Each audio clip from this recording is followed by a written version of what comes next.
Hi, here we are again. I'm Brad Chapin. I'm a psychologist, author, and speaker in the area of self-regulation training, and specifically self-regulation training for children. Today we're going to talk a little bit about how self-regulation relates directly to academic performance. And for those of you who are familiar with the self-regulation training framework, you know that we have split self-regulation skills into three separate areas: the physical skills, emotional skills, and the cognitive skills. And so how those relate to academic performance is really critical. It's really critical to understand how that relates so that you can teach those skills to help children be more successful in the classroom. We may also get into, it's not just academic performance, but any kind of performance is connected to self-regulation and being able to demonstrate those skills. If you could just take an example of a classroom where the teacher is trying to teach reading and you have a student or two that are not regulating themselves well. For example, they may be acting out, or maybe one of them's upset and it hasn't been able to calm themselves down, use any self-regulation skills to moderate that behavior. That child is obviously not going to be participating as well as they could be in the lesson. The other piece of that is that the teacher is distracted, and the child is also possibly distracting several other students. So you can see how those behaviors would impact academic performance and learning in general. Let's talk specifically, though, about what happens regarding the physical piece of self-regulation. For example, if a child is anxious or angry and the stress response, the fight or flight or shutdown response is triggered, we know that certain things happen in the body, specifically in the brain. The cortical areas, the frontal lobe, the areas required for learning and academic performance are not engaged. The child is actually operating in more of the lower to midbrain in the survival areas of the brain.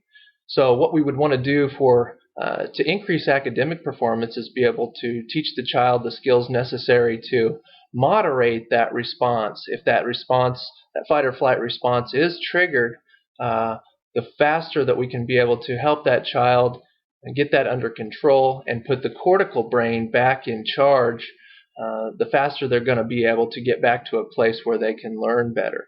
Many of you are probably familiar with the studies that they do to the poor college students. Seems like every psychology textbook has these studies in there where they have given the college students some type of problem-solving test, and then they manipulate the environment so to elicit the student's stress response, and then they give them the problem-solving test again, and of course the students do more poorly on that. It's the same principle. So that's the physical piece and how self-regulation can be connected to academic performance.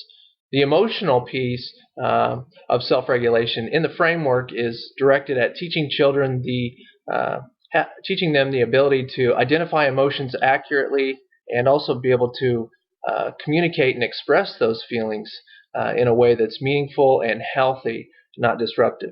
The third piece of the emotional regulation skill training set is to teach children how to own their feelings and to be responsible for their own feelings, so that they understand that if they want to change those emotional responses, they have the power to do that. No one can make you or make them feel a certain way. And how is that connected to academic performance? Well, on the emotional side, if you can figure out, for example, if a child is extremely angry, extremely upset, and possibly they've learned to stuff those emotions or put those emotions somewhere and not express them, and then it becomes time to take a test, there may be something small that triggers this huge emotional outburst, and it's just difficult to figure out where that came from. That's a good example of misplaced emotional outburst. So what we would want to do to moderate that is teach the children the emotional regulation skills so that they can express those emotions, identify the feeling, and then express it in a healthy way to avoid that upset. And then, of course, the cognitive piece of self-regulation is where we get into planning and organizing behaviors and helping usually older children above age 8 or 9 get into planning how to study, using study skills, and really getting into how to improve their academic performance, be able to think about thinking, learn how to identify thoughts that maybe get in the way of academic performance. For example, if they're struggling with thoughts that, for example, low self-esteem, maybe having self-worth issues, thoughts I'm not good enough, those kinds of things, that's clearly going to impact their study habits, their self-esteem, and the effort that they put forward.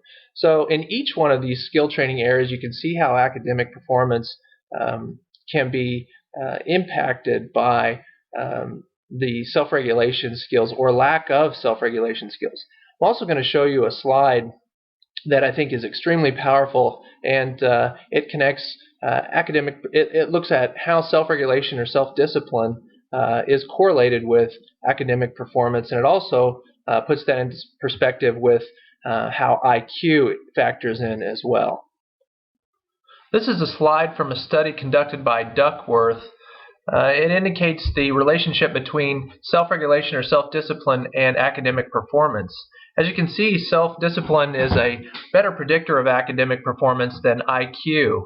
But I think one of the most powerful things about this slide is that we know that we cannot impact IQ very much. You can do skill training, try to do interventions, and you're not going to have that much impact on changing IQ, therefore not going to impact academic performance that way. However, if you think about it, how much control or how much skill training can we do to impact self-discipline and self-regulation? Quite a bit. We can have a big impact in that area, therefore having a big impact on academic performance. And that's a very strong relationship, and I think that's a very powerful slide.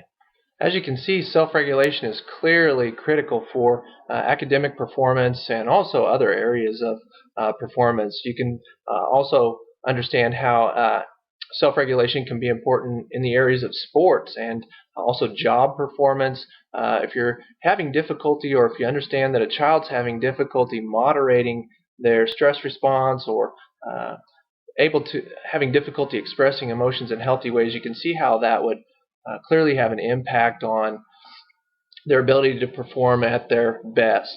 So over the last couple of years, we've really been working hard to help school districts, school teachers, and school counselors improve academic performance through self-regulation training and self-regulation skill training.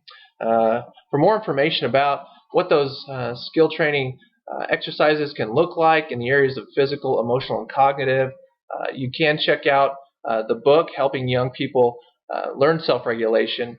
You can also search Brad Chapin on the web. There's a blog site that we do. Or also follow us on Twitter at Chapin55, or Facebook, search Challenge Software /self-regulation. All right, until next time, take care.